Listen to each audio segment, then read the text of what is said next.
Les plus grands mensonges qui ont construit le christianisme, l'histoire cachée révélée par Spinoza.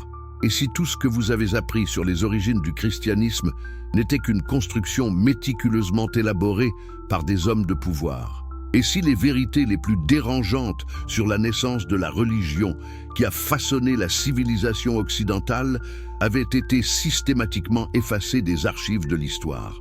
Au XVIIe siècle, dans les ruelles d'Amsterdam, un homme a osé défier l'empire du dogme religieux. Son nom était Baruch Spinoza, et ses découvertes étaient si dangereuses qu'elles ont provoqué son excommunication, son ostracisme total, et ont failli lui coûter la vie. Mais avant de plonger dans cette histoire fascinante, si vous aimez les récits historiques qui remettent en question tout ce que vous pensiez savoir, n'oubliez pas de vous abonner à la chaîne pour ne manquer aucun moment de ces révélations. Et si vous regardez cette vidéo sur votre téléphone, appuyez sur le bouton « J'aime maintenant ». Cela aide énormément à faire découvrir ce contenu à plus de personnes qui cherchent la vérité. Dites-moi aussi dans les commentaires de quel pays vous nous regardez et à quelle heure vous visionnez cette vidéo. Êtes-vous en France, au Canada, en Belgique, en Suisse, en Afrique francophone? Et quelle heure est-il chez vous en ce moment? Votre engagement transforme cette communauté en un mouvement mondial de chercheurs de vérité. Aujourd'hui, nous allons explorer les archives interdites de l'histoire. Nous allons dévoiler les mensonges qui ont soutenu le christianisme pendant 2 millénaires. Préparez-vous à remettre en question absolument tout ce que vous pensiez savoir sur la religion qui a dominé le monde occidental. Ce n'est pas simplement une histoire sur la foi, c'est une chronique fascinante sur le pouvoir, le contrôle social et la manipulation délibérée et systématique de la vérité historique au profit d'une élite ecclésiastique. La fabrication méthodique de la divinité de Jésus. Commençons par une question dérangeante qui pourrait ébranler les fondements même de 2000 ans de théologie chrétienne. Comment un prédicateur juif apocalyptique du 1er siècle, né dans une province romaine insignifiante, proclamant l'imminence du royaume de Dieu à des paysans illettrés de Galilée, est-il devenu le Fils unique et éternel du Dieu créateur de l'univers? Cette transformation extraordinaire ne s'est pas produite du jour au lendemain, et elle n'avait certainement rien de divin ou de surnaturel. C'était le résultat d'un processus politique calculé, s'étendant sur plusieurs siècles, orchestré par des hommes qui comprenaient parfaitement le pouvoir de contrôler la narration religieuse. Lorsque Spinoza s'est plongé dans les textes originaux du Nouveau Testament avec sa méthodologie révolutionnaire d'analyse critique, il a découvert quelque chose d'absolument stupéfiant. Les contradictions entre les différents évangiles n'étaient pas de simples variations mineures dans les détails. Elles révélaient des théologies fondamentalement incompatibles, des visions radicalement différentes de qui était Jésus et de ce qu'il représentait. Mais pourquoi ces contradictions flagrantes ont-elles été autorisées à subsister dans les textes canoniques? La réponse est aussi troublante que révélatrice, parce que la cohérence théologique n'était pas l'objectif principal de ceux qui ont assemblé le canon biblique. Le véritable objectif était de créer une collection de textes qui légitimerait l'autorité de l'Église naissante et consoliderait son pouvoir sur les masses. Examinons de près ce que les premiers suiveurs de Jésus croyaient réellement à son sujet. Dans l'évangile de Marc, considéré par les chercheurs modernes comme le plus ancien des 4 évangiles canoniques, nous trouvons un portrait de Jésus qui surprendrait profondément la plupart des chrétiens contemporains. Marc ne mentionne aucune naissance virginale. Il ne contient aucune généalogie traçant la lignée de Jésus jusqu'à David ou Abraham. L'évangile commence abruptement avec Jésus adulte, se faisant baptiser par Jean le Baptiste dans le Jourdain. Et voici le détail le plus crucial que Spinoza a souligné dans son analyse dévastatrice. Lors du baptême, une voix du ciel déclare Jésus comme fils de Dieu, suggérant que c'est à ce moment précis qu'il a été adopté par Dieu, pas qu'il était divin depuis l'éternité.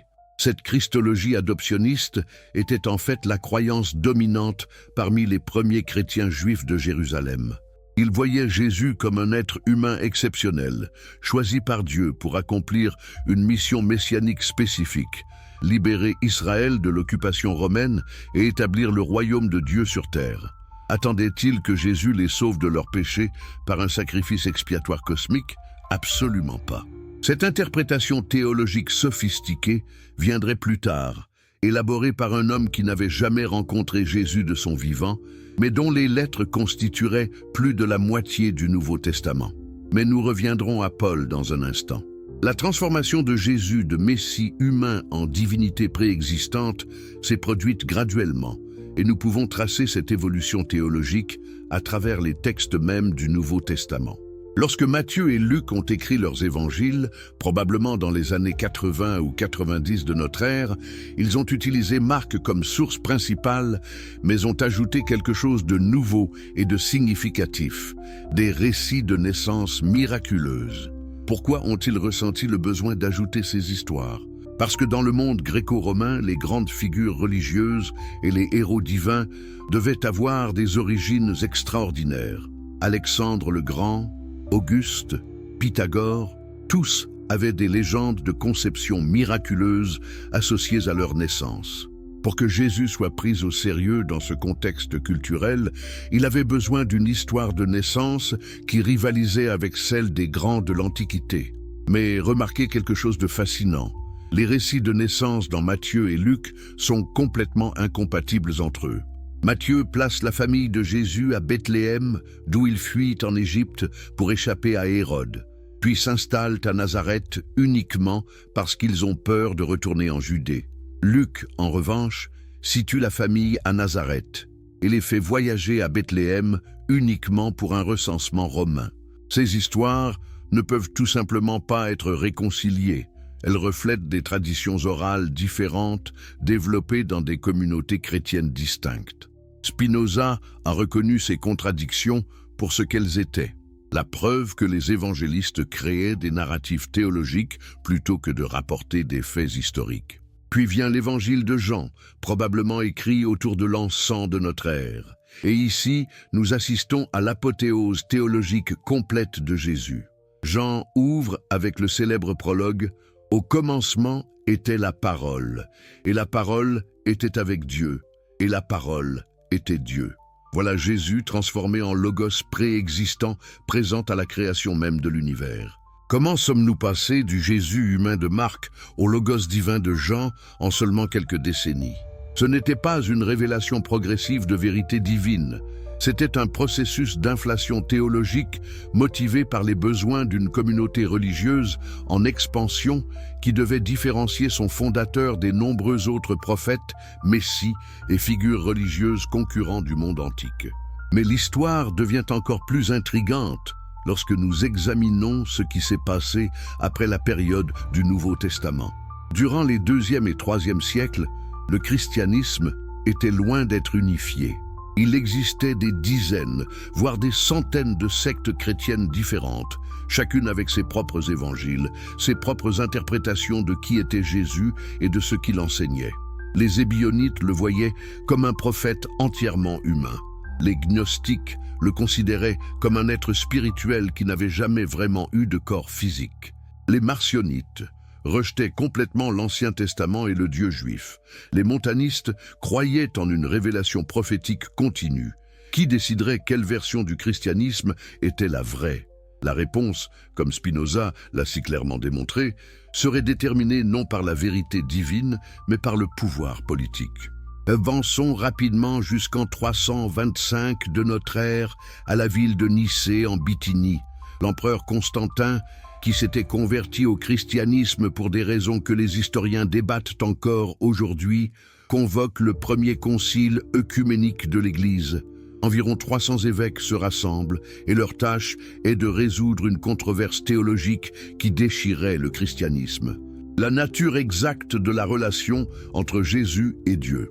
Un prêtre d'Alexandrie nommé Arius enseignait que Jésus, bien que divin, avait été créé par Dieu le Père et lui était donc subordonné. Son opposant, Athanase, insistait sur le fait que Jésus était coéternel et consubstantiel avec le Père. Pouvez-vous deviner quel côté a gagné? Et plus important encore, pouvez-vous deviner pourquoi? Constantin, qui présidait le concile malgré n'être même pas officiellement baptisé, avait une motivation très pragmatique. Il avait besoin d'une église unifiée pour consolider son empire. Les querelles théologiques créaient des divisions sociales et politiques qu'il ne pouvait tolérer. La position d'Athanase est devenue le dogme officiel, codifié dans le credo de Nicée. Dieu de Dieu, lumière de lumière, vrai Dieu de vrai Dieu, engendré non pas créé, consubstantiel au Père. Ceux qui refusaient d'accepter cette formulation étaient déclarés hérétiques et, de plus en plus, persécutés par la puissance de l'État romain. Spinoza regardait ce moment dans l'histoire avec un mélange de fascination et d'horreur. Voici la vérité dérangeante qu'il a exposée. La divinité de Jésus n'a pas été révélée par Dieu. Elle a été votée par des hommes lors d'un concile politique. Et ce vote n'était même pas unanime. Des évêques ont signé le credo sous la contrainte, sachant que le refus signifierait l'exil et la persécution. Est-ce ainsi que la vérité divine est établie, par des votes majoritaires et des menaces impériales? Ou est-ce que cela révèle quelque chose de beaucoup plus troublant sur la nature humaine, trop humaine, de la théologie chrétienne? Mais ce n'était que le début de la fabrication théologique. Les siècles suivants ont vu le développement de doctrines encore plus complexes et, selon Spinoza, encore plus absurdes. La Trinité, un Dieu en 3 personnes, coégal et coéternel, a nécessité des siècles de débats philosophiques tortueux pour être articulés. Les pères de l'Église ont emprunté des concepts de la philosophie néo-platonicienne grecque, créant des formulations qui auraient été complètement incompréhensibles pour Jésus et ses premiers disciples juifs. Comment peut-on dire que 3 entités distinctes constituent un seul Dieu?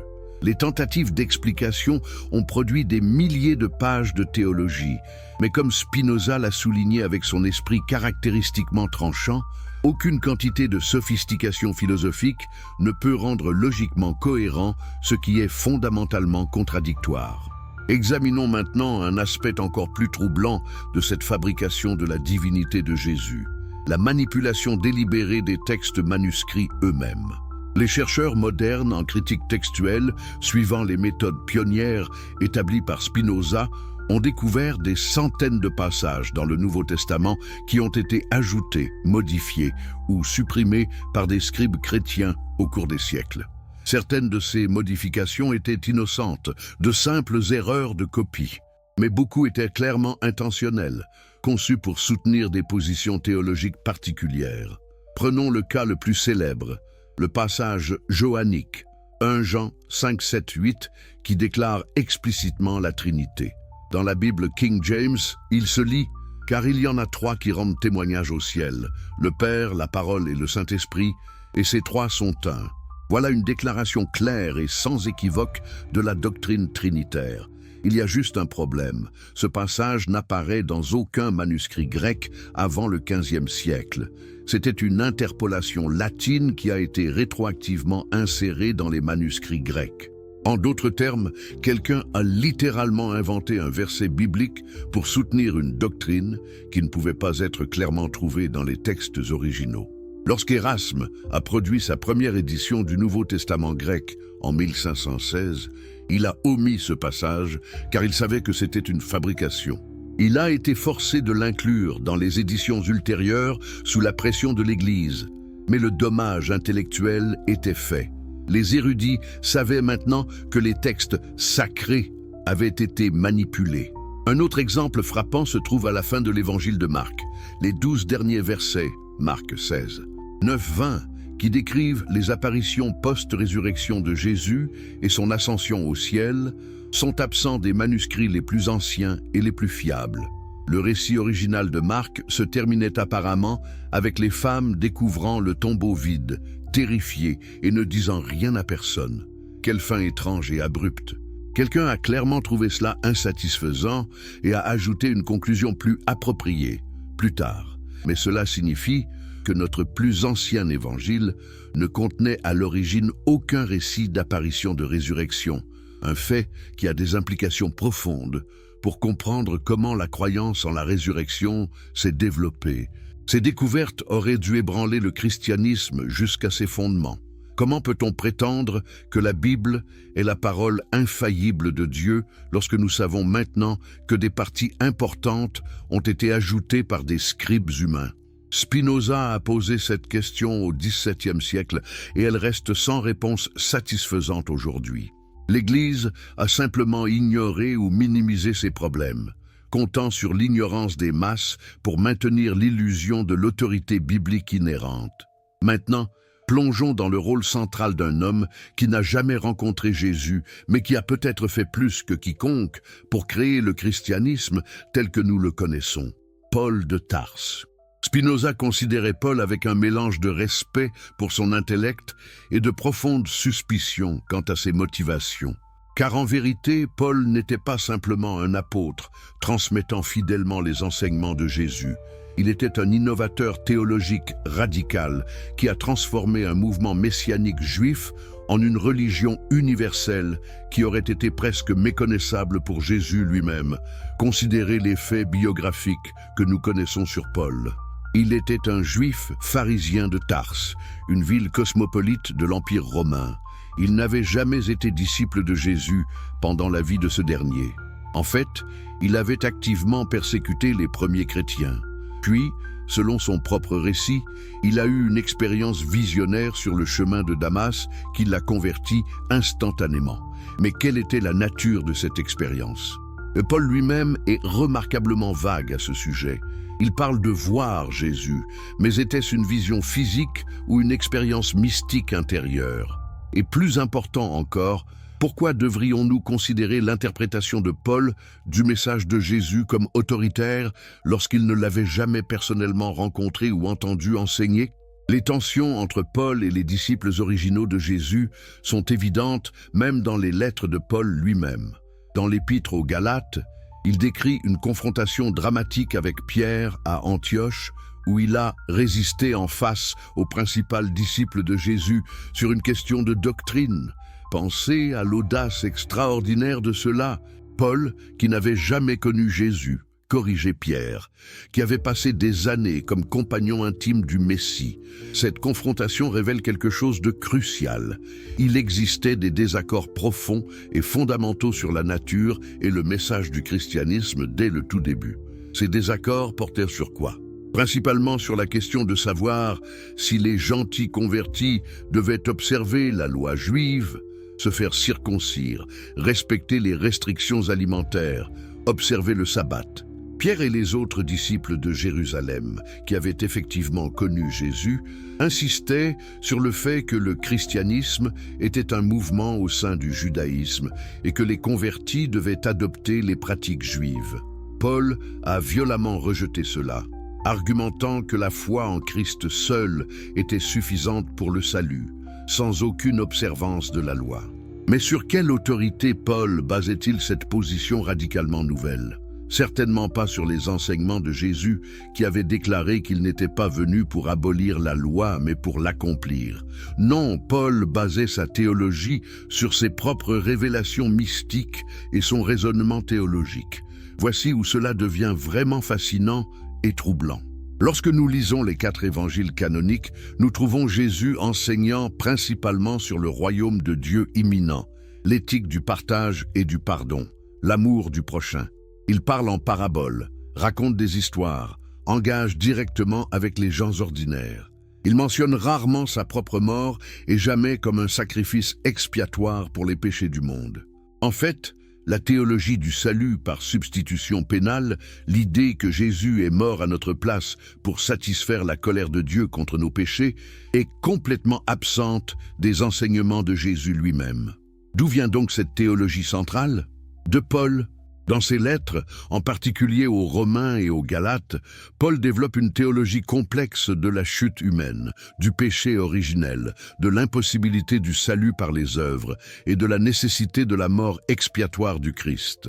Cette théologie porte les empreintes distinctes de la formation pharisaïque de Paul et de sa familiarité avec la philosophie gréco-romaine sur le sacrifice et l'expiation. Ce n'était pas quelque chose que Jésus avait enseigné. C'était l'interprétation créative de Paul de la signification de la mort de Jésus. Spinoza a vu à travers cette construction. Il a reconnu que Paul, bien qu'intellectuellement brillant, projetait ses propres luttes psychologiques et théologiques sur l'histoire de Jésus. Paul se sentait opprimé par les exigences de la loi juive, incapable d'atteindre la justice par ses propres efforts. Il avait donc créé une théologie de la grâce et de la foi, seule qui le libérait de ce fardeau. Mais était-ce vraiment le message de Jésus? Ou Paul avait-il essentiellement créé une nouvelle religion tout en prétendant simplement interpréter l'ancienne? Les implications sont stupéfiantes. Si Paul a inventé des doctrines centrales du christianisme qui n'étaient pas enseignées par Jésus, alors que reste-t-il du christianisme original? Spinoza a conclu que la plupart de ce que nous appelons christianisme est en fait le paulinisme, la religion selon Paul, pas la religion de Jésus. Jésus était un prédicateur apocalyptique juif qui croyait que la fin du monde était imminente et que Dieu établirait bientôt son royaume sur terre. Paul a transformé cela en une religion de salut personnel par la foi en Christ comme sauveur divin. Ce sont des visions fondamentalement différentes et Paul n'a pas seulement changé le message, il a changé le public. Jésus avait focalisé son ministère presque exclusivement sur les Juifs. Il avait même dit qu'il était venu seulement pour les brebis perdues de la maison d'Israël. Paul, en revanche, est devenu l'apôtre des gentils, prêchant principalement aux non-juifs à travers l'Empire romain. En éliminant les exigences de la loi juive, Paul a rendu le christianisme accessible et attrayant pour le monde gréco-romain. C'était un coup de génie marketing, mais était-ce fidèle à la vision originale de Jésus? Ou Paul avait-il transformé un mouvement de réforme juif en quelque chose que son fondateur présumé n'aurait pas reconnu? L'Empire adopte et transforme le christianisme. L'histoire vraiment extraordinaire commence à se dérouler au début du IVe siècle. Comment une secte persécutée, marginale, composée principalement de classes inférieures de l'Empire romain, est-elle devenue la religion officielle de cet empire en quelques décennies? La narration traditionnelle parle de l'expansion miraculeuse du christianisme, due à la puissance de son message et à la piété de ses adhérents. Spinoza, avec son regard implacablement sceptique, a vu quelque chose de très différent.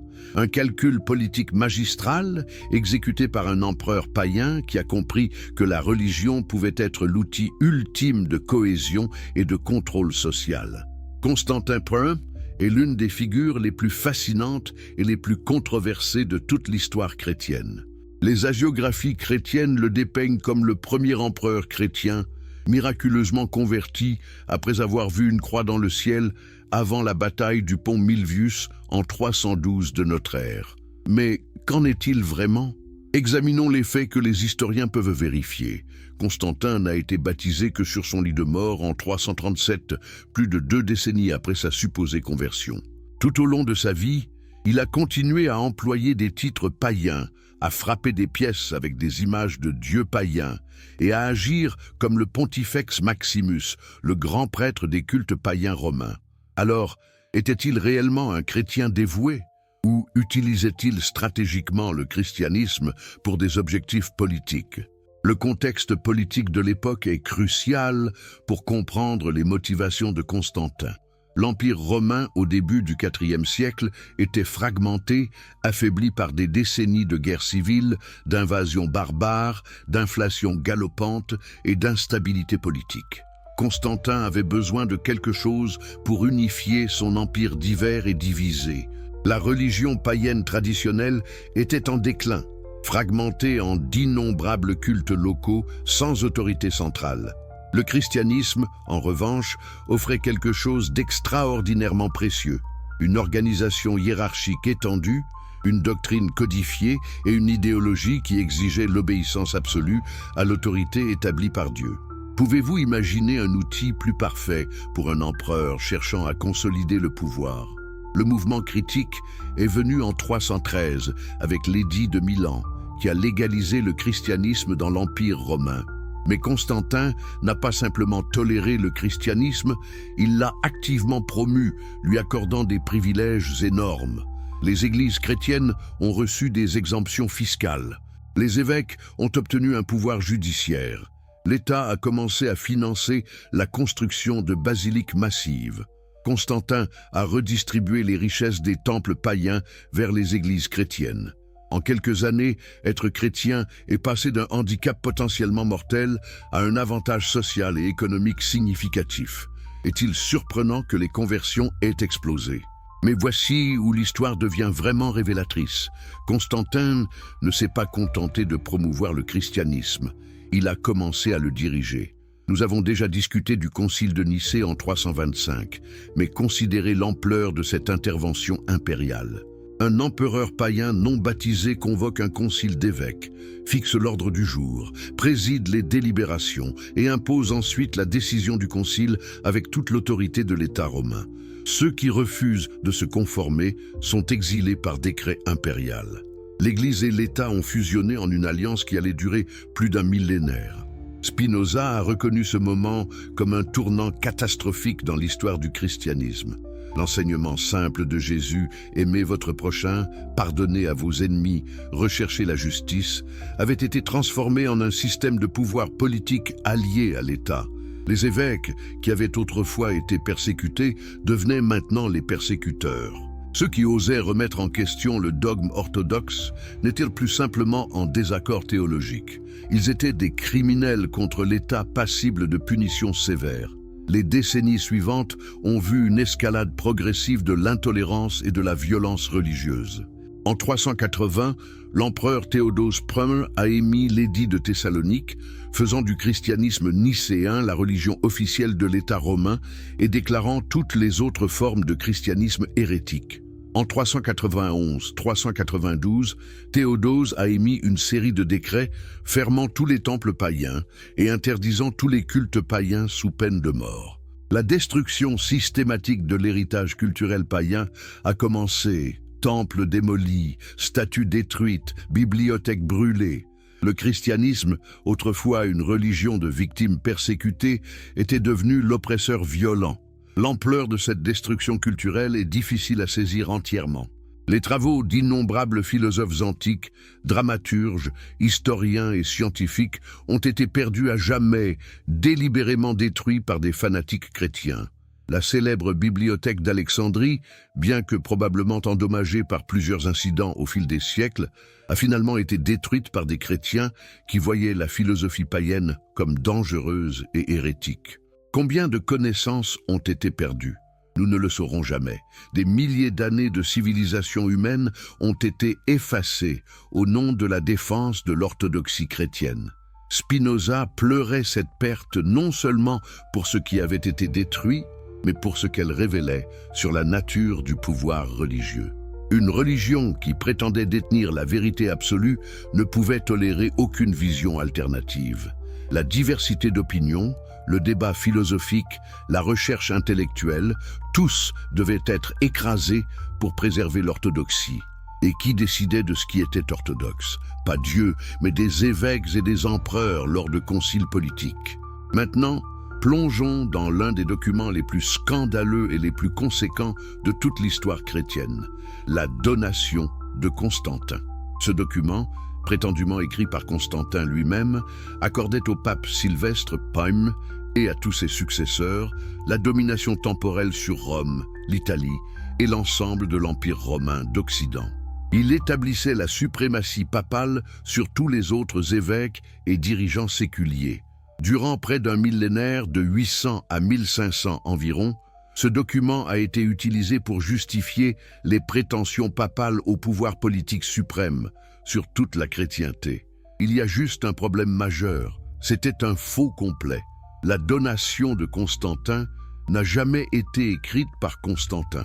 Elle a probablement été forgée au 8e ou 9e siècle, vraisemblablement par des fonctionnaires papaux ou leurs agents. Au XVe siècle, l'humaniste Lorenzo Valla a prouvé de manière concluante que c'était une falsification en analysant son langage latin qui contenait des expressions et des termes qui n'existaient pas au IVe siècle. Comment pouvait-on prétendre que le christianisme représentait la vérité divine lorsque ses prétentions au pouvoir temporel reposaient sur un mensonge délibéré? Mais voici ce qui est vraiment stupéfiant.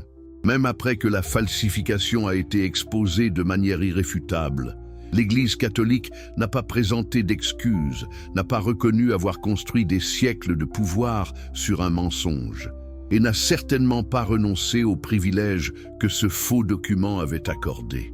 Le silence fut assourdissant. Spinoza a vu dans cet épisode une illustration parfaite de sa thèse centrale. Les institutions religieuses ne sont pas concernées par la vérité, mais par le pouvoir et son maintien à tout prix. Les croisades représentent peut-être l'expression la plus sanglante et la plus cynique de cette alliance entre religion et pouvoir politique. En 1095, le pape Urbain II a prononcé un sermon à Clermont, appelant tous les chrétiens à prendre les armes et à reconquérir la terre sainte des musulmans. Les motivations présentées étaient purement religieuses: libérer les lieux saints, aider les chrétiens orientaux opprimés, gagner le salut par une guerre sainte. Mais regardons les véritables dynamiques en jeu. L'Europe chrétienne du XIe siècle faisait face à de sérieux problèmes. La noblesse guerrière se battait constamment entre elles, créant chaos et instabilité. La papauté était engagée dans une lutte de pouvoir avec l'empereur du Saint-Empire romain germanique. Et économiquement, l'Europe était relativement pauvre comparée au riche monde islamique. Les croisades ont résolu tous ces problèmes à la fois. Canaliser l'énergie guerrière de la noblesse vers l'extérieur, unifier l'Europe sous direction papale et potentiellement ouvrir de nouvelles routes commerciales lucratives et acquérir des richesses fabuleuses. L'histoire réelle des croisades, par opposition à la version romancée, est une chronique d'atrocités, de trahison et d'hypocrisie. Lorsque les croisés ont finalement capturé Jérusalem en 1099, ils ont massacré systématiquement toute la population, musulmans, juifs et même chrétiens orientaux, dans un bain de sang qui a choqué même les chroniqueurs médiévaux endurcis. Des témoins ont rapporté que les croisés pataugeaient dans le sang jusqu'aux chevilles pendant qu'ils pillaient, violaient et assassinaient. Ensuite, ils sont allés à l'église du Saint-Sépulcre pour remercier Dieu pour leur victoire. Peut-on imaginer une profanation plus grotesque du message d'amour et de paix de Jésus? Mais les croisades ont révélé quelque chose d'encore plus sombre sur le christianisme médiéval. En 1204, lors de la 4e croisade, les croisés n'ont même pas atteint la Terre Sainte. Ils ont plutôt saccagé Constantinople, la capitale chrétienne de l'Empire byzantin. Durant 3 jours, ils ont pillé la ville la plus riche de la chrétienté, violé des nonnes, profané des églises et volé d'incalculables trésors artistiques et religieux. Pourquoi des croisés prétendument engagés dans une guerre sainte contre les infidèles détruiraient-ils la plus grande ville chrétienne du monde? Parce que les Byzantins étaient des chrétiens orthodoxes, pas catholiques romains, et parce qu'il y avait d'énormes richesses à voler. La religion n'était qu'un prétexte pour la rapacité et l'ambition politique. Spinoza a regardé cette histoire avec horreur et consternation. Voici une religion qui prétendait enseigner l'amour universel et le pardon, mais qui organisait des expéditions militaires massives pour tuer des non-croyants. Une religion qui vénérait un Messie qui avait dit « tourne l'autre joue », mais qui récompensait les croisés avec des promesses d'indulgence plénière, effacement total de tous les péchés pour massacrer des musulmans. L'hypocrisie était si flagrante, la contradiction si évidente, qu'il ne fallait qu'un esprit rationnel refusant de détourner le regard pour la voir. Passons maintenant à l'un des scandales les plus infâmes et les plus révélateurs de toute l'histoire de l'Église, la vente d'indulgences. Au début du XVIe siècle, le pape Léon X avait un problème. Il devait financer la reconstruction de la basilique Saint-Pierre à Rome, l'un des projets architecturaux les plus ambitieux et coûteux de l'histoire humaine. Comment allait-il lever les fonds nécessaires? En vendant le pardon de Dieu. La théorie théologique des indulgences était déjà bien établie. L'Église enseignait qu'après la mort, même les âmes destinées au ciel devaient d'abord être purifiées de leurs péchés au purgatoire. Une indulgence pouvait réduire ou éliminer ce temps de purgatoire. Initialement, les indulgences étaient accordées pour des actes de pénitence, pèlerinage, prière, jeûne. Mais à l'époque de Léon X, l'Église avait découvert qu'elle pouvait simplement vendre des indulgences contre de l'argent. Des agents papaux sillonnaient l'Europe avec des coffres, offrant littéralement le salut à l'achat. Le commissaire le plus infâme était un moine dominicain nommé Johann Tetzel, dont le slogan marketing était « Dès que l'argent dans le coffre résonne, l'âme du purgatoire bondit ». Pensez à l'audace extraordinaire de cette affirmation. L'Église catholique vendait non seulement le pardon de ses propres péchés, mais aussi celui de parents décédés souffrant au purgatoire. Des paysans appauvris étaient persuadés de dépenser leurs derniers sous pour libérer leur grand-mère morte de la torture éternelle. C'était, en termes modernes, un système de fraude religieuse fonctionnant à l'échelle industrielle. Un jeune professeur de théologie nommé Martin Luther a été tellement scandalisé par cette pratique qu'en 1517, il a cloué ses 95 thèses sur la porte de l'église de Wittenberg, dénonçant les indulgences et questionnant l'autorité papale. La réforme protestante avait commencé et elle allait déchirer l'Europe en deux pendant les 2 siècles suivants. Mais voici ce qui est crucial à comprendre. Luther n'a pas commencé avec l'intention de quitter l'Église catholique ou de créer une nouvelle branche du christianisme. Il voulait simplement réformer ce qu'il voyait comme des abus manifestes. C'est l'Église qui l'a forcé dehors, l'excommuniant et le déclarant hérétique parce qu'il osait remettre en question le lucratif système de vente du pardon. Spinoza voyait la réforme avec des sentiments mitigés. D'une part, Luther et les autres réformateurs avaient exposé une partie de la corruption du catholicisme médiéval. D'autre part, ils avaient simplement créé de nouvelles orthodoxies aussi dogmatiques et intolérantes que l'ancienne. Les guerres de religion qui ont suivi, culminant dans la dévastatrice guerre de 30 ans qui a tué environ 1/3 de la population de l'Allemagne, ont démontré que les protestants pouvaient être tout aussi violents et fanatiques que les catholiques. Ces guerres religieuses ont fourni l'arrière-plan crucial de la vie et de la pensée de Spinoza. Il a grandi dans un monde déchiré par des conflits entre catholiques et protestants, où chaque côté prétendait détenir la vérité absolue et justifiait les atrocités au nom de Dieu. Spinoza a conclu que le véritable problème n'était pas quelle version du christianisme était correcte, mais la prétention même à la vérité religieuse absolue. Tant que les gens croiraient qu'ils détenaient la vérité divine et que tous les autres étaient dans l'erreur, la violence et la persécution continueraient. Les mécanismes du contrôle, dogmes et pouvoir, l'Église catholique médiévale a perfectionné quelque chose que Spinoza reconnaissait comme un chef-d'œuvre de l'ingénierie sociale. La création de dogmes qui servaient non pas à exprimer la vérité religieuse, mais à tester et garantir la soumission absolue.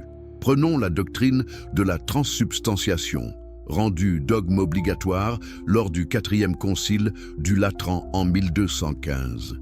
Cette doctrine enseigne que pendant la messe, le pain et le vin de la communion se transforment littéralement et substantiellement en corps et sang réels de Jésus-Christ, bien qu'ils conservent toutes leurs propriétés physiques apparentes, goût, odeur, apparence. Arrêtons-nous un instant pour apprécier pleinement ce que cette doctrine exige de croire. Le pain et le vin deviennent de la chair et du sang humain réel, mais d'une manière qui ne peut être détectée par aucun sens humain ou instrument scientifique. Toute leur apparence physique reste identique, mais leur substance métaphysique change complètement.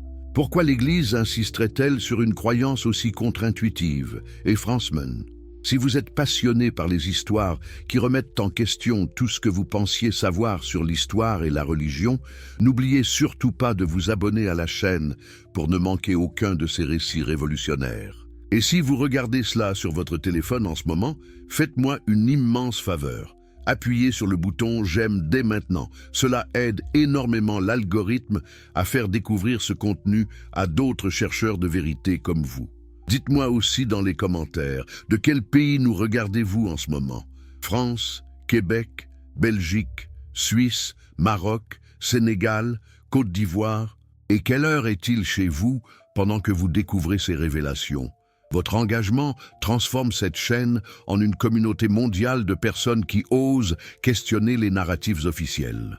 Reprenons maintenant notre exploration fascinante et dérangeante des mécanismes de contrôle que l'Église a perfectionnés au fil des siècles pour maintenir son emprise absolue sur les esprits et les âmes. Pourquoi l'Église insisterait-elle sur une croyance aussi contre-intuitive et franchement absurde que la transsubstantiation? Spinoza a posé cette question avec son caractéristique mélange de logique implacable et d'ironie mordante. La réponse qu'il a découverte était aussi brillante qu'elle était sinistre. Les dogmes apparemment illogiques servent un objectif psychologique crucial. En exigeant que les fidèles acceptent des propositions qui violent ouvertement la raison et l'expérience sensorielle, l'Église testait et garantissait la soumission totale. Si vous pouviez être amené à croire que le pain est littéralement de la chair humaine, malgré toutes les preuves contraires, quelle autre absurdité ne pourrait-on pas vous faire accepter? Quel commandement ne suivriez-vous pas? Quelle autorité ne reconnaîtriez-vous pas? Cette stratégie psychologique était renforcée par le monopole ecclésiastique sur l'accès sacramentel. Selon la doctrine catholique, seul un prêtre validement ordonné pouvait consacrer le pain et le vin, les transformant en corps et sang du Christ. Et selon la théologie médiévale, recevoir la communion était absolument essentiel pour le salut. Voyez-vous le génie diabolique de cette configuration? L'Église avait créé une dépendance artificielle mais totale. Vous aviez littéralement besoin de l'Église pour être sauvé. Sans accès aux sacrements administrés par ses prêtres, votre âme était condamnée à la damnation éternelle. Pouvez-vous imaginer un mécanisme de contrôle plus parfait et plus total? Cette dépendance était encore amplifiée par la pratique de la confession auriculaire obligatoire, également rendue obligatoire au 4e concile du Latran. Tous les chrétiens devaient confesser leurs péchés à un prêtre au moins une fois par an, sous peine d'excommunication. Pensez aux implications de cela pour un instant. Le prêtre devenait le gardien de vos secrets les plus intimes et les plus honteux. Il connaissait vos faiblesses, vos tentations, vos transgressions. Dans les villages médiévaux où tout le monde se connaissait, le curé possédait une connaissance extraordinaire des affaires privées de chaque paroissien. Cela lui donnait, et par extension à l'Église, un pouvoir social énorme. Qui oserait défier une institution qui détenait littéralement les clés de votre salut et connaissait tous vos secrets? Spinoza voyait la confession obligatoire comme l'une des inventions les plus insidieuses du christianisme institutionnel. Elle créait une culture de culpabilité et de honte qui maintenait les fidèles dans un état de dépendance psychologique perpétuelle. Plus troublant encore, elle donnait au clergé un contrôle extraordinaire sur la vie sexuelle et intime des gens. Les manuels de confession médiévaux contenaient des questions incroyablement détaillées et intrusives sur les pratiques sexuelles, positions, fréquences, pensées, fantasmes. Des prêtres célibataires interrogeaient des femmes mariées sur leurs relations intimes avec leur mari. Était-ce vraiment nécessaire pour le salut spirituel ? Ou était-ce un exercice de pouvoir et de contrôle qui n'avait rien à voir avec la religion authentique? La doctrine du célibat clérical représentait une autre innovation qui servait des objectifs de pouvoir plutôt que des principes spirituels authentiques. Jésus n'avait jamais demandé à ses disciples d'être célibataires. Pierre, considéré comme le premier pape, était marié. Les évangiles mentionnent sa belle-mère. Paul, bien que lui-même célibataire, reconnaissait explicitement que le célibat était un don personnel, pas une exigence pour le leadership de l'Église.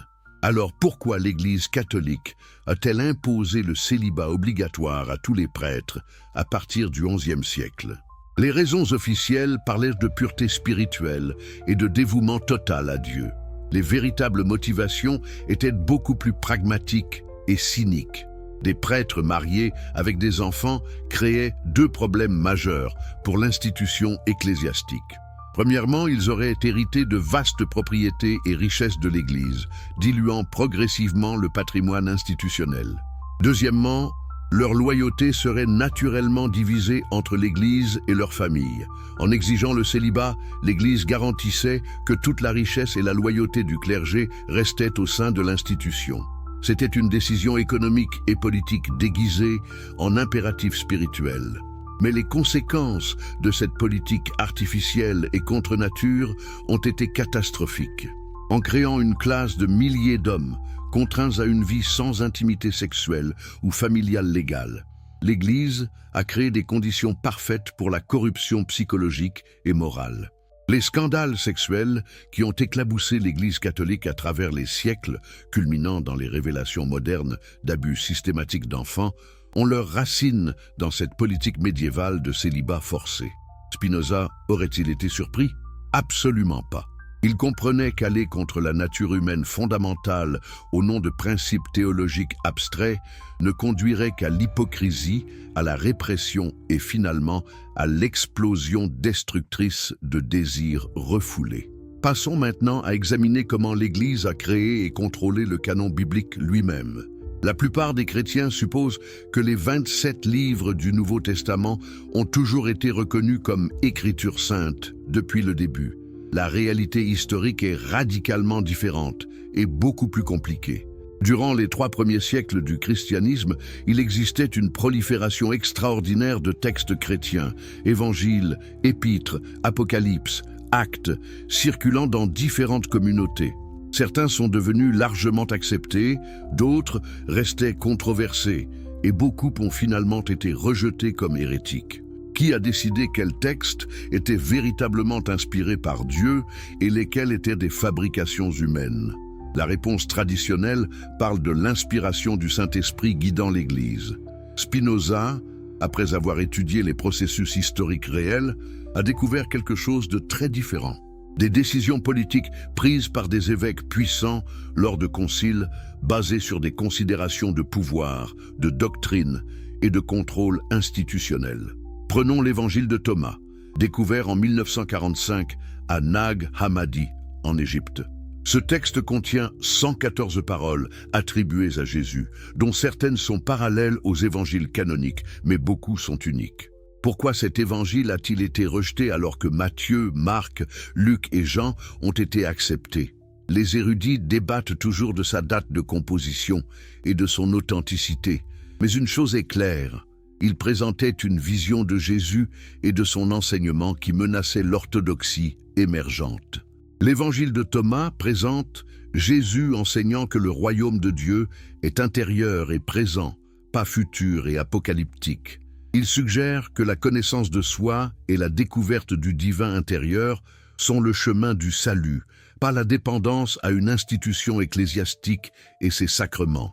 Pouvez-vous voir pourquoi cela serait problématique pour une Église construisant son autorité sur le monopole de l'accès au salut?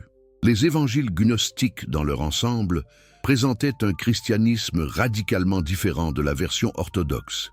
Ils enseignaient que la matière était mauvaise et que seul l'esprit était divin, que le Dieu de l'Ancien Testament était en fait un démiurge inférieur et que le salut venait par la connaissance secrète plutôt que par la foi et l'obéissance. Ces idées étaient profondément subversives pour l'autorité ecclésiastique. Si le salut venait par la connaissance directe plutôt que par les sacrements de l'Église, à quoi servait l'Église? Si le Dieu de l'Ancien Testament était inférieur, quelle était la légitimité de l'alliance entre l'Église et l'État romain qui se légitimait par la continuité avec Israël? L'Église orthodoxe a donc systématiquement supprimé les textes gnostiques et autres évangiles alternatifs. Ils ont été déclarés hérétiques et leur possession était passible de punitions sévères. Des copies ont été recherchées et détruites. Les communautés qui les utilisaient ont été persécutées. C'est seulement grâce à des accidents archéologiques comme la découverte de Nag Hammadi que nous avons retrouvé certains de ces textes perdus. Combien d'autres ont été complètement effacés de l'histoire?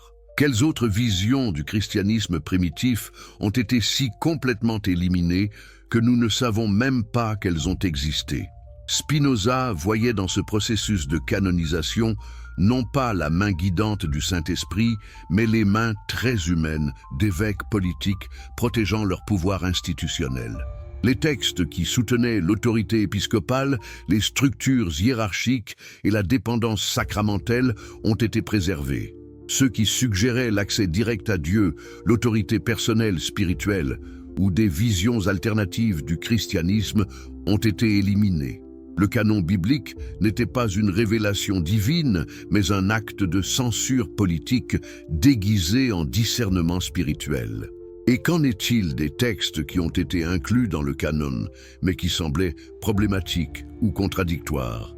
L'Église a développé des méthodes herméneutiques sophistiquées pour interpréter l'Écriture de manière à soutenir l'orthodoxie établie, peu importe ce que les textes disaient réellement. L'interprétation allégorique permettait aux théologiens de trouver des significations cachées dans les passages qui, lus littéralement, contredisaient le dogme de l'Église. Les passages problématiques pouvaient être réinterprétés, spiritualisés ou simplement ignorés. L'Église maintenait le monopole de l'interprétation correcte de l'Écriture. Les laïcs n'étaient même pas autorisés à lire la Bible dans leur propre langue pendant des siècles. Pourquoi cette restriction si la Bible était vraiment la parole claire de Dieu destinée à tous? La réponse est évidente. Parce que permettre aux gens ordinaires de lire et d'interpréter l'Écriture par eux-mêmes menacerait le contrôle ecclésiastique. L'Inquisition représente peut-être l'expression la plus pure et la plus terrifiante du désir de l'Église de maintenir le monopole absolu sur la vérité religieuse. Établie au XIIIe siècle initialement pour combattre l'hérésie cathare dans le sud de la France, l'Inquisition est devenue une institution permanente dédiée à rechercher et éliminer toute déviation de l'orthodoxie catholique. Les méthodes employées étaient d'une brutalité systématique qui choquerait même les standards modernes endurcis. Les suspects d'hérésie pouvaient être dénoncés anonymement, arrêtés sans avertissement et détenus indéfiniment sans procès. Ils n'avaient aucun droit à un avocat et ne connaissaient souvent même pas les charges spécifiques contre eux. Pire encore, l'Inquisition utilisait systématiquement la torture pour extraire des confessions. Le manuel des inquisiteurs détaillait les techniques approuvées. Le chevalet qui disloquait les articulations, la strapado qui suspendait les victimes par les bras liés dans le dos, l'écrasement des doigts et des orteils, la noyade simulée. Ces tortures étaient administrées par des hommes agissant au nom de l'Église, censés représenter l'amour du Christ. Spinoza était horrifié non seulement par la brutalité, mais par la logique théologique qui la sous-tendait. Comment une institution prétendant représenter un Dieu d'amour pouvait-elle justifier de torturer systématiquement des êtres humains? La réponse de l'Église était que sauver l'âme immortelle d'un hérétique de la damnation éternelle justifiait n'importe quelle souffrance temporelle. De plus, empêcher la propagation de l'hérésie qui pourrait damner d'innombrables autres âmes était un acte de charité, pas de cruauté. Cette logique tordue transformait la torture et le meurtre en expression d'amour chrétien. La corruption morale requise pour accepter ce raisonnement révélait quelque chose de profondément pourri au cœur du christianisme institutionnel. Et les chiffres sont stupéfiants. L'Inquisition espagnole à elle seule, durant ses 3 siècles d'existence, a traité environ 150 000 cas, résultant en environ 3 000 à 5 000 exécutions. L'Inquisition portugaise a brûlé environ 1250 personnes. L'Inquisition romaine, des milliers d'autres. Ces chiffres peuvent sembler relativement petits selon les standards modernes de génocide, mais considérez le contexte. Chaque exécution était précédée d'un auto-da-fé public élaboré, une cérémonie religieuse destinée à inspirer la terreur et à démontrer le pouvoir de l'Église. Les victimes étaient souvent brûlées vives devant des foules rassemblées, y compris des enfants. L'objectif n'était pas simplement de punir les hérétiques individuels, mais de créer un climat de peur qui découragerait toute pensée indépendante. Qui étaient ces hérétiques si dangereux qu'ils méritaient la torture et la mort? Beaucoup étaient des juifs et des musulmans qui s'étaient convertis au christianisme sous la contrainte, mais étaient soupçonnés de pratiquer secrètement leur ancienne foi. D'autres étaient des chrétiens qui avaient simplement exprimé des doutes sur des doctrines spécifiques ou critiqué la corruption du clergé. Certains étaient des scientifiques et des philosophes dont les idées semblaient contredire la théologie catholique. Galilée, bien que non exécuté, a été forcé par l'Inquisition de renier sa découverte que la Terre tourne autour du Soleil. Giordano Bruno, qui enseignait que l'univers était infini et contenait d'innombrables mondes, a été brûlé vif en 1600. Son crime? Penser des pensées que l'Église n'approuvait pas. Spinoza connaissait personnellement le prix de la dissidence intellectuelle. Sa propre excommunication de la communauté juive d'Amsterdam en 1656, à l'âge de 23 ans, était d'une sévérité extraordinaire. Le RM prononçait contre lui le maudissait de jour et de nuit, en dormant et en veillant, en entrant et en sortant. Personne ne devait lui parler, lire ses écrits, ou même s'approcher de lui à moins de 4 coudées. Il a été complètement ostracisé de la seule communauté qu'il avait jamais connue. Et pourquoi? Pour avoir posé des questions sur la nature de Dieu, l'autorité de la Bible et l'immortalité de l'âme. Les autorités rabbiniques, elles-mêmes traumatisées par des siècles de persécution chrétienne, ne pouvaient tolérer aucune déviation qui pourrait attirer l'attention hostile des autorités chrétiennes sur leur communauté vulnérable. Mais l'excommunication n'était que le début des dangers de Spinoza. Après la publication de son Tractatus Theologico-Politicus en 1670, publié anonymement mais rapidement attribué à lui, il a fait face à des menaces de mort constantes. Un fanatique a même tenté de le poignarder alors qu'il quittait un théâtre à La Haye. Spinoza a gardé le manteau déchiré par le couteau comme rappel des dangers de dire la vérité. Il a vécu le reste de sa vie dans une semi-clandestinité, changeant fréquemment de logement, publiant peu, toujours conscient que ses idées étaient considérées si dangereuses qu'elles pourraient lui coûter la vie. Pourquoi les idées de Spinoza étaient-elles si menaçantes? Parce qu'il attaquait les fondements mêmes sur lesquels reposait tout le pouvoir religieux. Il argumentait que la Bible n'était pas la parole infaillible de Dieu, mais une collection de textes humains reflétant les circonstances et les préoccupations de leurs auteurs. Il niait les miracles, les rendant soit impossibles dans un univers gouverné par des lois naturelles immuables, soit de simples incompréhensions de phénomènes naturels. Il rejetait l'idée d'un Dieu personnel intervenant dans les affaires humaines en faveur d'un Dieu identique à la nature elle-même. Et plus radical encore, il argumentait que la vraie religion consistait en justice et charité, pas en dogme théologique ou en rituels prescrits. Toute personne vivant selon la raison et la vertu était proche de Dieu, quelle que soit sa croyance en des doctrines spécifiques. Pouvez-vous voir pourquoi cela était révolutionnaire et terrifiant pour les autorités religieuses? Spinoza éliminait tout le système de médiateur humain entre Dieu et l'individu. Pas besoin de prêtres, de sacrements, d'églises, de dogmes, de confessions. La religion authentique était une affaire privée de compréhension intellectuelle et de pratiques éthiques. Cela rendait obsolète toute la machinerie du christianisme institutionnel. Si Spinoza avait raison, des siècles d'élaboration théologique, de construction d'institutions et d'accumulation de pouvoir ne servaient absolument à rien pour se rapprocher de Dieu. Maintenant, tournons-nous vers un aspect du christianisme institutionnel qui Spinoza trouvait particulièrement révoltant: l'utilisation systématique du concept d'enfer comme outil de contrôle psychologique. D'où vient l'idée de l'enfer éternel? Certainement pas du judaïsme dans lequel Jésus a été élevé. L'Ancien Testament contient très peu de références à l'au-delà et aucune notion claire d'un lieu de torture éternelle pour les pécheurs. Le Sheol hébraïque était simplement le royaume des morts, un endroit sombre et silencieux où toutes les âmes allaient indépendamment de leur conduite morale.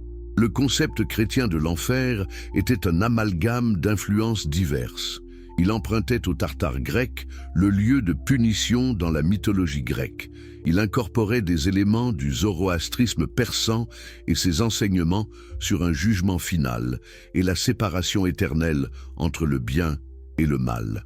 Les apocalypses juives intertestamentaires avaient commencé à développer des descriptions plus élaborées de punitions post-mortem. Et les premiers chrétiens, particulièrement dans leur tentative de différencier leur foi du judaïsme, ont amplifié et systématisé ces idées. Mais pourquoi l'Église a-t-elle si fortement insisté sur la réalité littérale de l'enfer éternel? Spinoza soutenait que c'était le mécanisme de contrôle parfait. Si vous croyez vraiment que ne pas obéir aux commandements de l'Église vous condamnerait à une torture littéralement infinie et éternelle, quel prix serait trop élevé pour éviter ce destin? Quel sacrifice ne feriez-vous pas? Quelle autorité ne reconnaîtriez-vous pas?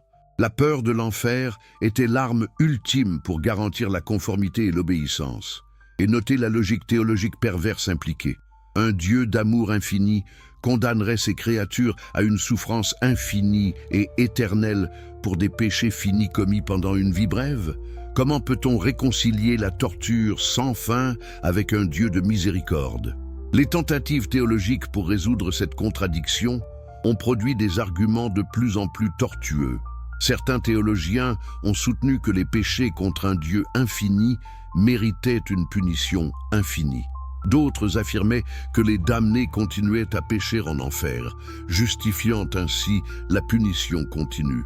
D'autres encore prétendaient que les tourments de l'enfer étaient d'une certaine manière exprimant l'amour de Dieu. Spinoza trouvait tout cela profondément répugnant. Il argumentait que l'idée d'un Dieu qui torturerait délibérément ses créatures pour l'éternité violait tous les principes de justice et de rationalité. Un tel Dieu serait plus cruel que le tyran humain le plus sadique. De plus, l'existence de l'enfer rendait un non-sens de l'idée du libre arbitre.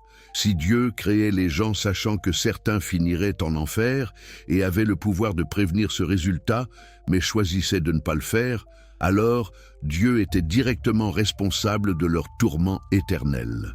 La théologie de l'enfer, correctement analysée, transformait Dieu en un monstre cosmique plus malfaisant que Satan lui-même. Mais l'Église avait besoin de l'enfer.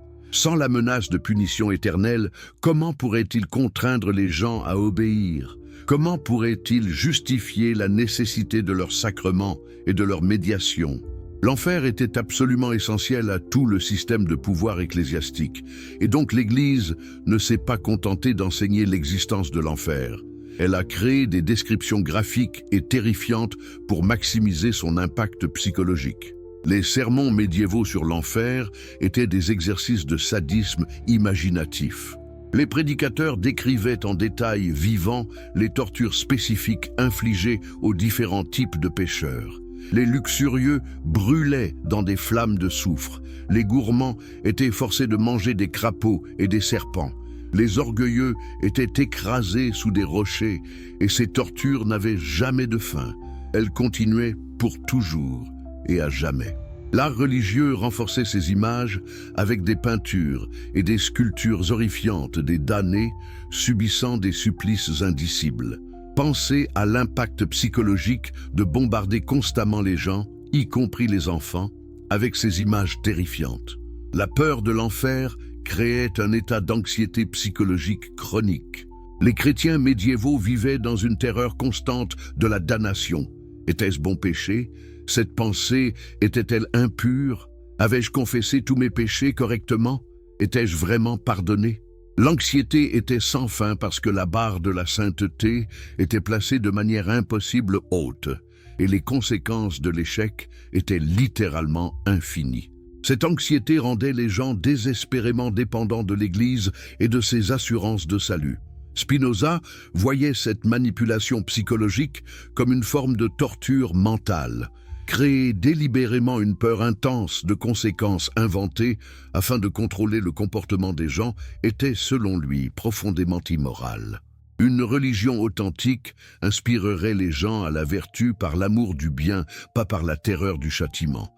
Le fait que le christianisme comptait si fortement sur la peur révélait quelque chose de fondamentalement défectueux dans ses prémices morales. Et qu'en est-il de l'autre côté de cette équation, le concept du paradis? Ici aussi, Spinoza trouvait beaucoup à critiquer. Les descriptions chrétiennes du paradis le présentèrent souvent comme une sorte de récompense éternelle où les fidèles jouissaient de plaisirs infinis. Mais quel plaisir exactement? Les théologiens étaient vagues, parlant d'adoration perpétuelle de Dieu et de félicité indescriptible. Pour Spinoza, cela sonnait remarquablement ennuyeux. Une éternité passée à chanter des louanges à Dieu? Comment cela pourrait-il être satisfaisant pour un être humain avec des capacités intellectuelles et émotionnelles complexes? De plus, Spinoza argumentait que le concept d'immortalité personnelle était philosophiquement problématique. Qu'est-ce qui exactement continuerait après la mort? Le corps physique se décompose. Si c'est l'âme, alors qu'est-ce qu'une âme séparée du corps? Sans cerveau, comment pourrait-elle penser? Sans organes sensoriels, comment pourrait-elle percevoir? Sans corps, comment pourrait-elle avoir des expériences? L'idée d'une existence désincarnée consciente semblait à Spinoza être une incohérence conceptuelle. Sa vision alternative était à la fois plus sobre et plus profonde. L'éternité n'était pas une continuation infinie de l'existence personnelle dans le temps, mais plutôt la participation à l'éternel ici et maintenant à travers la compréhension adéquate. Lorsque nous comprenons quelque chose subspecie aeternitatis, du point de vue de l'éternité, nous participons à l'aspect éternel de la réalité. Notre esprit, dans la mesure où il comprend les vérités éternelles, devient lui-même en quelque sorte éternel. Ce n'est pas l'immortalité personnelle traditionnelle, mais c'est une forme de transcendance disponible à chacun par l'exercice de la raison. Cette vision éliminait le besoin pour toute la machinerie eschatologique du christianisme. Jugement dernier, résurrection des corps, paradis et enfer. Elle rendait également obsolète tout le système de récompense et punition post-mortem que l'Église utilisait pour contrôler le comportement. Si la béatitude était disponible ici et maintenant par la compréhension, et si la mortalité signifiait simplement cessation de l'existence individuelle, alors il n'y avait aucune raison de craindre la mort ou de rechercher le salut par les moyens prescrits par l'Église. Examinons maintenant comment l'Église a utilisé son alliance avec le pouvoir politique séculier pour imposer son autorité. Les donations de Constantin, que nous avons déjà discutées, n'étaient que le début. À travers le Moyen Âge, la papauté revendiquait non seulement l'autorité spirituelle, mais également le pouvoir temporel suprême. Le pape prétendait avoir le droit de couronner et de déposer les empereurs et les rois, de délier les sujets de leur serment d'allégeance et de gouverner directement de vastes territoires en Italie. Cette revendication de suprématie papale a produit des conflits constants avec les dirigeants séculiers. La querelle des investitures au XIe et XIIe siècle opposait les papes contre les empereurs du Saint-Empire romain sur la question de qui avait le droit de nommer les évêques. La dispute entre le pape Boniface VIII et le roi Philippe IV de France au début du XIVe siècle a abouti à l'humiliation spectaculaire du pape. Ces conflits révélaient la vérité que les autorités religieuses cachaient derrière le langage de la piété. Ils se battaient pour le pouvoir politique brut, pas pour des principes spirituels.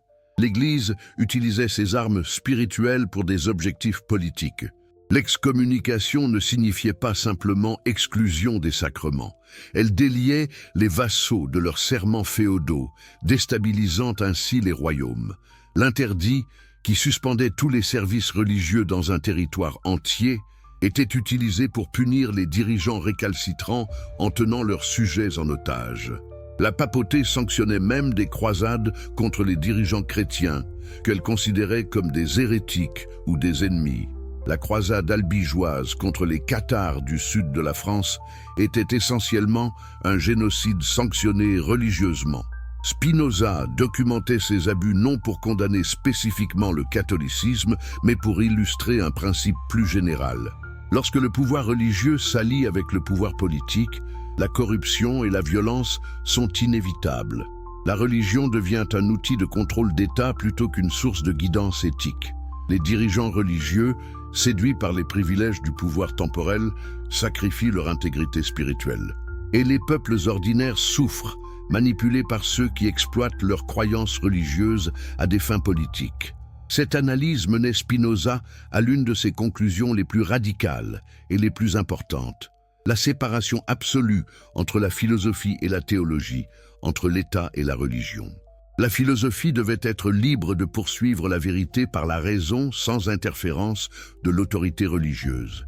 La théologie devait se limiter à son domaine approprié, enseigner l'obéissance et la charité sans prétendre dicter les vérités philosophiques ou scientifiques. Et l'État devait protéger la liberté de pensée et d'expression tout en maintenant sa neutralité envers les questions de croyances religieuses. Ces idées, radicales au XVIIe siècle, ont jeté les bases intellectuelles de la modernité séculaire. Le traité théologico-politique de Spinoza a influencé les penseurs des Lumières, qui ont développé les concepts de séparation de l'Église et de l'État, de liberté de conscience et de droits humains. Sans Spinoza, le monde moderne tel que nous le connaissons n'existerait peut-être pas. Mais revenons à notre analyse historique de la corruption chrétienne. Les croisades, comme nous l'avons déjà mentionné, représentaient la fusion cynique de la piété religieuse avec l'ambition territoriale et l'avidité économique. Mais il y avait un aspect des croisades que nous n'avons pas encore pleinement exploré. Comment elles ont fonctionné comme des proto-colonialismes, établissant des précédents pour les conquêtes ultérieures des Amériques et d'autres régions. Les royaumes croisés établis au Moyen-Orient après la première croisade étaient essentiellement des colonies européennes. Les dirigeants croisés exploitaient les ressources locales, taxaient lourdement les populations indigènes et maintenaient leur domination par la force militaire. Les indigènes musulmans, chrétiens orientaux et juifs étaient traités comme sujets de seconde classe dans leurs propres terres. Cette structure de domination coloniale, justifiée par des prétentions de supériorité religieuse, préfigurait les empires coloniaux ultérieurs qui utiliseraient également le christianisme pour légitimer la conquête et l'exploitation. Lorsque les explorateurs européens ont atteint les Amériques à la fin du XVe siècle, ils portaient avec eux les mêmes attitudes façonnées par les croisades. Les peuples indigènes étaient vus comme des païens ayant besoin de conversion ou d'élimination. Les bulles papales comme la Inter Caetera de 1493 accordaient littéralement aux monarques européens le droit de conquérir et de coloniser les terres nouvellement découvertes avec la bénédiction explicite de l'Église. La seule condition était qu'ils devaient christianiser les populations indigènes. Le résultat était un génocide d'une échelle stupéfiante. Des millions de peuples indigènes des Amériques sont morts de maladies européennes, de travail forcé et de violences directes. Des civilisations entières ont été détruites. Et tout cela se faisait avec la bénédiction et souvent la participation active de l'Église catholique. Les prêtres accompagnaient les conquistadors, baptisant de force les indigènes, détruisant leurs textes sacrés et leurs temples, et légitimant la conquête comme œuvre missionnaire. Comment une religion prétendument basée sur l'amour et la compassion pouvait-elle sanctionner un tel massacre? La réponse réside dans un ensemble d'hypothèses théologiques concernant qui comptait comme pleinement humain. Les théologiens débattaient sérieusement si les indigènes avaient des âmes. Même ceux qui concédaient qu'ils étaient humains argumentaient souvent qu'ils étaient inférieurs, comme des enfants nécessitant une guidance européenne. Cette déshumanisation théologique rendait possible et même vertueuse l'exploitation et la violence les plus extrêmes. Spinoza, qui écrivait au XVIIe siècle alors que le colonialisme européen battait son plein, voyait clairement la complicité du christianisme dans ces atrocités. Il comprenait que lorsqu'une religion revendique la vérité absolue et voit tous les non-croyants comme condamnés, elle crée inévitablement les conditions pour l'intolérance et la violence. La logique est simple mais implacable. Si vous croyez vraiment que les non-chrétiens iront en enfer pour l'éternité, alors presque n'importe quelle méthode pour les convertir devient justifiable. Quel mal terrestre temporaire pourrait se comparer aux tourments éternels de la damnation? Cette logique a justifié l'Inquisition, les croisades, la conquête coloniale et d'innombrables autres atrocités commises au nom du Christ.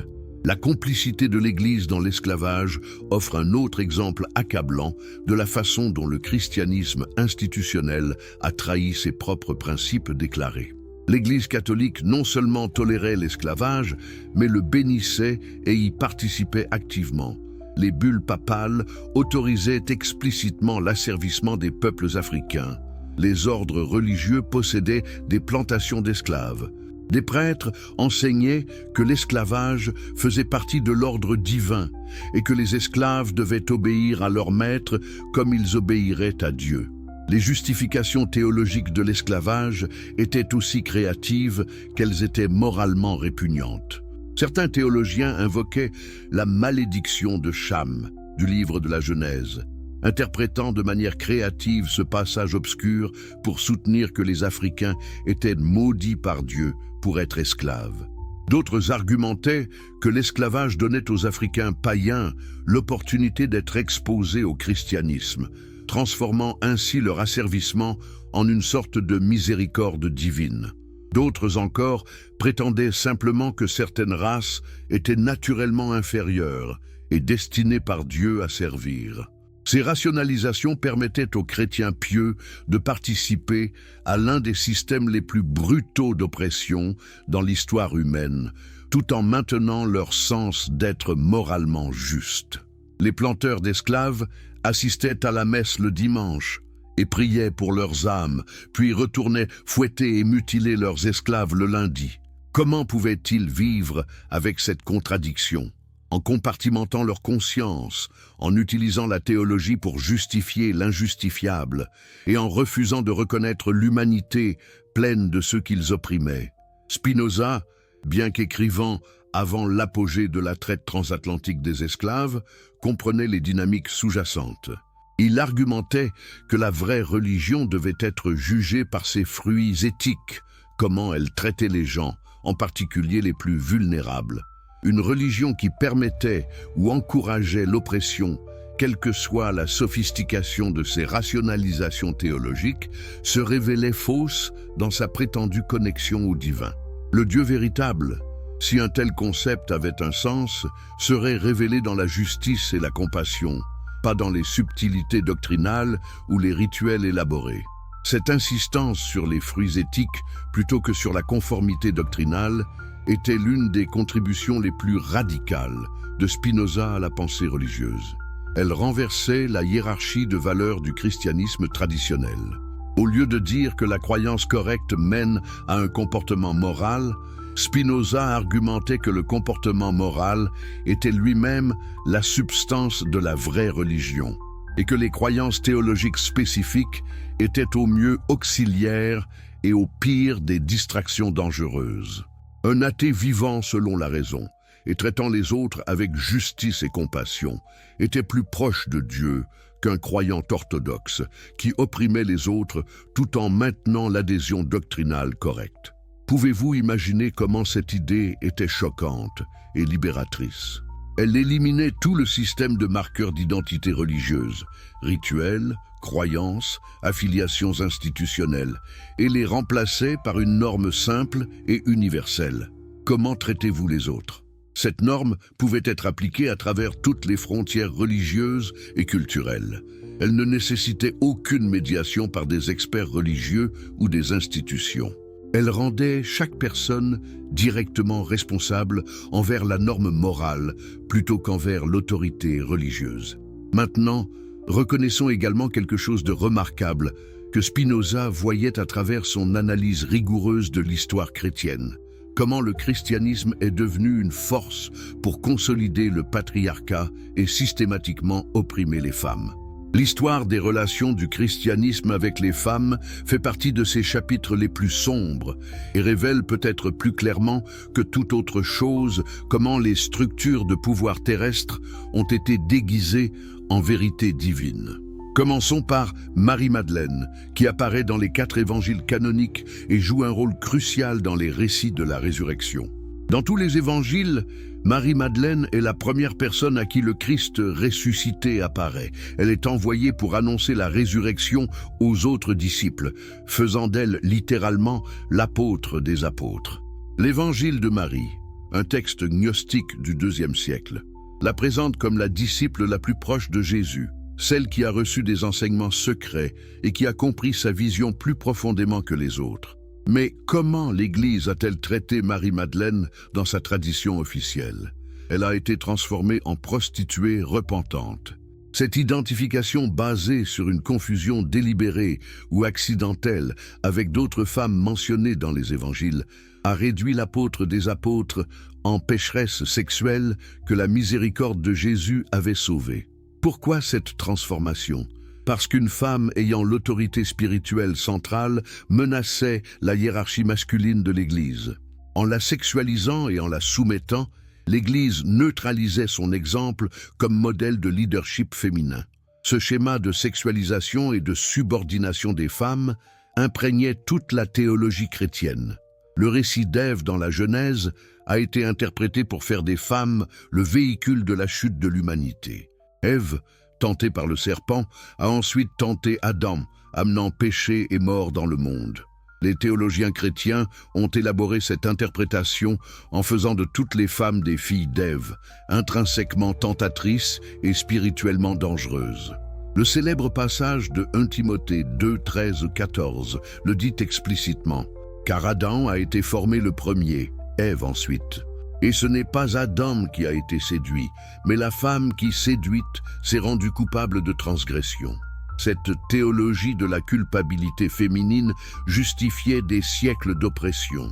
Les femmes étaient exclues de l'ordination sacerdotale, ostensiblement parce que Jésus avait choisi seulement des hommes comme apôtres, mais plus fondamentalement parce qu'elles étaient considérées comme spirituellement inférieures et indignes. Les pères de l'Église ont écrit avec une misogynie qui choquerait même beaucoup de sexistes modernes.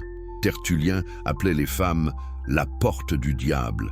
Augustin déclarait que les femmes n'étaient pas créées à l'image de Dieu de la même manière que les hommes. Thomas d'Aquin, s'appuyant sur Aristote, enseignait que les femmes étaient des hommes mal formés, des versions défectueuses de l'humain masculin plein. Cette déshumanisation théologique avait des conséquences pratiques catastrophiques. Les femmes dans l'Europe chrétienne médiévale avaient peu de droits légaux. Elles étaient des propriétés, d'abord de leur père, puis de leur mari.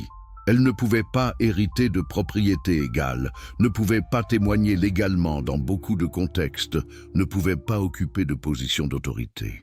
L'Église enseignait que cette subordination était ordonnée par Dieu. C'était l'ordre naturel et juste de la création. Mais l'expression la plus terrifiante et la plus meurtrière de la misogynie chrétienne était la chasse aux sorcières qui a balayé l'Europe du XVe au XVIIe siècle. Des dizaines de milliers de personnes, principalement des femmes, ont été torturées et exécutées pour la supposée pratique de la sorcellerie. Le manuel pour identifier et persécuter les sorcières, le Malleus Maleficarum, a été écrit par des inquisiteurs catholiques et approuvé par une bulle papale. Ce texte était explicitement misogyne, argumentant que les femmes étaient plus susceptibles à la sorcellerie en raison de leur faiblesse morale et intellectuelle et de leur luxure incontrôlable. Les accusations de sorcellerie visaient de manière disproportionnée les femmes âgées, en particulier les sages-femmes et les guérisseuses, qui possédaient des connaissances traditionnelles sur les herbes, les naissances et les remèdes. Pourquoi ? Parce que ces femmes représentaient une forme alternative de connaissance et d'autorité en dehors du contrôle de l'Église. En les éliminant, l'Église consolidait son monopole sur la guidance spirituelle et médicale. La chasse aux sorcières était, en partie, un projet de professionnalisation médicale qui éliminait les compétiteurs féminins au profit des médecins masculins formés par l'université. Spinoza regardait ce génocide de femmes avec horreur absolue. Il représentait tout ce qu'il détestait dans le christianisme institutionnel. La superstition substituée à la raison, l'autorité imposée par la violence et l'élimination systématique de ceux qui défiaient le contrôle ecclésiastique. Que des milliers de femmes innocentes puissent être torturées et assassinées sur la base d'accusations fantastiques de voler sur des balais et de copuler avec Satan révélait la profondeur de l'irrationalité et de la cruauté que la religion pouvait inspirer. Et regardons comment cette dynamique continue de jouer aujourd'hui dans les formes modernes du christianisme. L'exclusion persistante des femmes de l'ordination sacerdotale dans le catholicisme et de nombreuses dénominations protestantes conservatrices, l'opposition à l'autonomie reproductive des femmes, les enseignements sur la soumission des épouses, tous ces éléments remontent au même présupposé théologique misogyne que Spinoza critiquait au XVIIe siècle.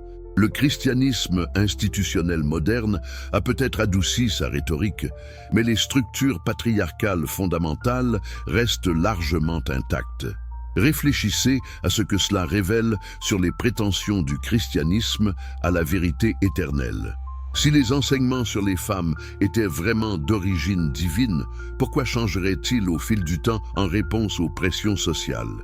Le fait que l'Église ait été forcée, à contre-cœur et progressivement, de renoncer aux formes les plus flagrantes de misogynie suggère que ces enseignements étaient des produits culturels humains tout du long, pas des révélations divines.